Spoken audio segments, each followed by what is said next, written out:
આજે વ્રજમાં સુખિયા થઈ છે. એક સુખિયા નામની માલણ આવે છે. માલણ આવી રોજ એના રાજમહેલની પ્રદક્ષિણા કરે છે, બધા વખાણ કરે છે. આજે મારે જશોદાનો લાલો જોવો છે. લાલાને ખબર પડી માલણ આવે છે, પણ હજી મારા સુધી પહોંચવામાં એને બાકી છે.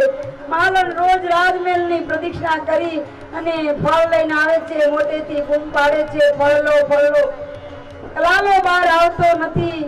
108 દિવસ પ્રદક્ષિણા થાય છે એટલે લાલાને ખબર પડી આ માલણે 108 પ્રદક્ષિણા પરિક્રમા કરી, હવે મારે બહાર જવું જોઈએ. લાલો માલણને કહે છે, તું શું લાવી છું? હું ફળ લાવી છું, મને આપીશ? હા. કનૈયા તું શું લાવી? કનૈયો કહે છે કે હું ફળ લાવ્યો છું. ગોપી કે માલણ કે છે કનૈયો આ તને હું આપું. બે હાથમાં ફળ આપે છે પણ કનૈયાથી પકડા નથી. કનૈયો ફળ લઈને ઘેર જાય છે. કારમાં કંદોરી છે, કેડમાં કંદોરો પહેર્યો છે, ઘૂઘરી ગમકે છે, પગમાં ઝાંઝર રણકે છે. કનૈયો ધીમે ધીમે ઘરમાં જઈ બે હાથમાં મુઠ્ઠીઓમાં દાણા ભરીને લાવે છે. માલણ કે છે કેમ કનૈયા?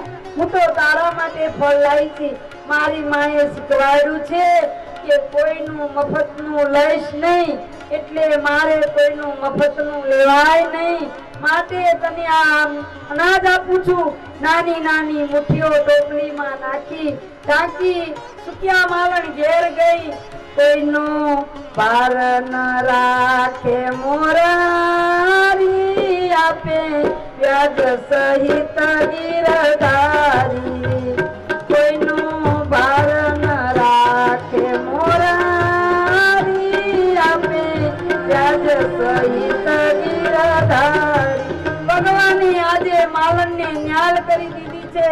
માલણ ઘરમાં જઈને છાપ ખોલે ત્યાં તો અંદર હીરા જવેરા ચમકે છે. અરે રે માલણ બોલી, પ્રભુ મારે તો તે મને ધન્ય બનાવી દીધી, મને તે સ્વર્ગનું સુખ આપી દીધું.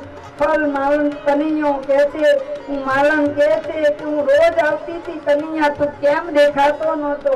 કનૈયો કહે છે કે તારે થોડુંક બાકી હતું, તારે કર્મનું થોડુંક બાકી હતું. મને એમ નામ ન કમાય.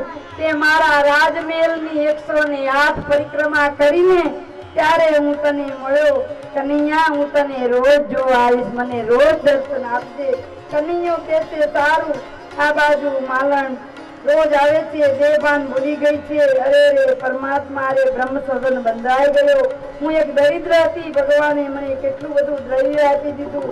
ગોકુળમાં ઘણા ઉત્પાતો થયા, ગોકુળમાં ગભરાયા છે. અહીંયા ગોપીઓની બાળક ગાડા જોડી ગોકુળમાંથી વૃંદાવન જવાનું થાય છે. ગીરી ગોવર્ધન યમુનાજી બધું આનંદમય છે. ગોવાળો કે છે કે આપણે હવે અહીંયા નંદબાવાને કે છે દાદા બાબા આપણે અહીંયા બહુ ઉત્પાત છે. ગોવાળિયાઓ કે છે આપણે હવે અહીંથી વૃંદાવન જવાની તૈયારી કરો, વૃંદાવન જવાની તૈયારી કરો. ત્યાં તો એક ખેલ થાય છે. ભગવાન આવે છે. ભગવાન કે છે બધાની વાત સાચી છે.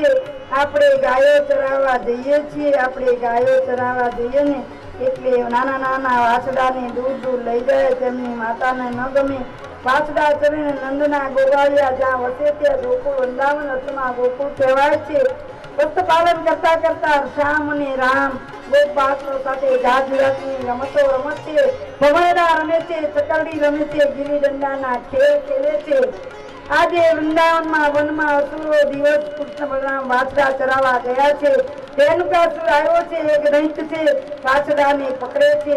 તેમ કરતા વાછડ દૈતને પાછલા પર બે પકડી બલરામને કહે છે ભાઈ વાછડાને તમે રમાડો. બલરામ સમજી ગયા. ચક્કર ચક્કર ઘુમાવીને ફેંક્યો છે. પૃથ્વી પર પડતા અસુરના પ્રાણ નીકળી ગયા. જીવ જીવ શરીર સાથે ઝાડ વસ્ત્રાણું એમ તૂટી પડતા મળતા અસુરે પોતાનું પ્રયાસ સ્વરૂપ દેખાડ્યું. બાળકો માતા અસુરને ભૂમિ પર પડેલો જોઈ વક્રાસુર નામનો રાક્ષસ જાણી નાખ્યો. રામ અને કૃષ્ણ વનમાં છે, લીલા કરે છે. ગોપીજનોને ગોવાળોને ખૂબ આશ્ચર્ય છે. એક દિવસ ગોપ બાળકો યમુનાજીમાં પાન કરવા ગયા અને એક મોટા બગલાને જોયો. ભયંકર બગલાને જોતા બાળકો ગભરાઈ ગયા. બગલો એટલે દંભ છે, બગલો એટલે દંભરૂપી દોષનું પ્રતીક છે. બાળકોને ગભરાયેલા જોઈ બગલાની પાસે ભગવાન આવ્યા. આનંદ સ્વરૂપ છે બકાસુર નામનો બગલો આવ્યો ભગવાને બે ચાંદ પોળી કરી એને ચીરી નાખ્યો છે બાળકોને આનંદ થયો અગ્નિ એને કોકવા માંડ્યો ભગવાનને બહાર ફેંકી દીધા છે ભગવાને બકાસુરને મારી નાખ્યો છે કૃષ્ણને બેટી ગોવાળીઓ વાછડા લઈ ઘેરમાં આવ્યા ભગવાન રોજ નવી લીલા કરે છે ગોપીઓ ગોવાળીઓ આવી સંભળાય છે ગોપીઓ આશ્રય મુક્ત છે બકાસુરને માર્યો આવો ભાવ ઉત્પન્ન થયા અરે રે કેવા તેજસ્વી બાળકો છે હાથમાં વાછડા ચડાવવાની લાકડો લઈ રંગ પ્રદેશમાં ગયા છે વાછડા ચરે છે બાળકો નિર્દોષ રમે છે ગુંજાની માળા બનાવે છે કોઈ કરણના ફૂલ કાન ઉપર ખોસે છે કોઈ મોરપીંછનું પીછું કાનાના માથા ઉપર લગાડે છે કાના તને અમે વાંદરા જેમ નાચશું તો ગમશે કાના અમે મોર બની થનક થનક નાચશું તો તને ગમશે તમે કાના અમે ઝાડની ડાળીઓ પકડી ઝૂલા ખાશું તો ગમશે કાનો મનમાં વિચાર કરશે બિચારા બાળકો કેટલા મારા માટે કાયમ કેટલા મને મારા માટે કેટલા કેવા ચાળા કરે છે ચેન કરે છે નિર્દોષ ગોવાળોને ખબર નથી।